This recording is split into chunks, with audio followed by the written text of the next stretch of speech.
আসসালামু আলাইকুম রহমতুল্লাহি ওবারাকাতু।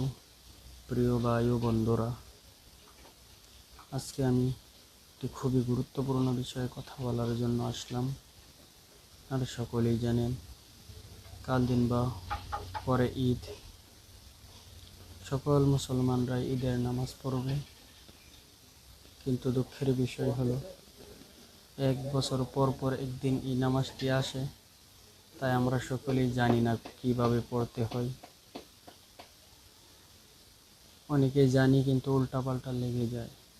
এই জন্য যদি একবার ভিডিওটি দেখে নেন, মানুষের সামনে গিয়ে আপনার ভুল হবে না, আপনি লজ্জায় পড়বেন না। তাই আমরা আজকে জানবো ঈদের নামাজ কিভাবে পড়তে হয়। ঈদের নামাজ মূলত অন্যান্য নামাজের মতোই। প্রথমে আপনি নিয়ত করবেন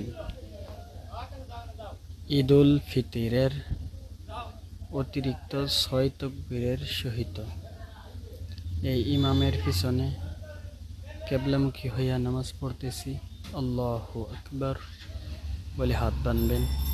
বাঁধার পর সানা পড়বেন, সুবহানাকা আল্লাহুম্মা ওয়া বিহামদিকা ওয়া তাবারাকা ইসমুকা ওয়া তাআলা জাদ্দুকা ওয়া লা ইলাহা গায়রুক।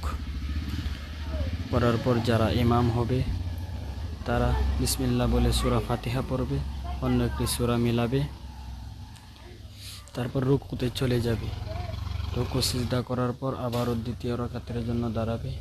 দাঁড়ানোর পর বিসমিল্লাহ বলে সূরা ফাতিহা পড়বে, আরেকটি সূরা পড়বে।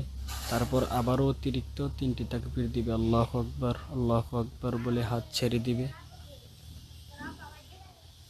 দেওয়ার পর চতুর্থ তাকবীরের সময় রুকুতে চলে যাবে। এইভাবেই অন্যান্য নামাজের মতোই 2 রাকাত সম্পূর্ণ করে আত্তাহিয়াত পড়বে, দুরূদে শরীফ পড়বে, দোয়া সূরা পড়বে।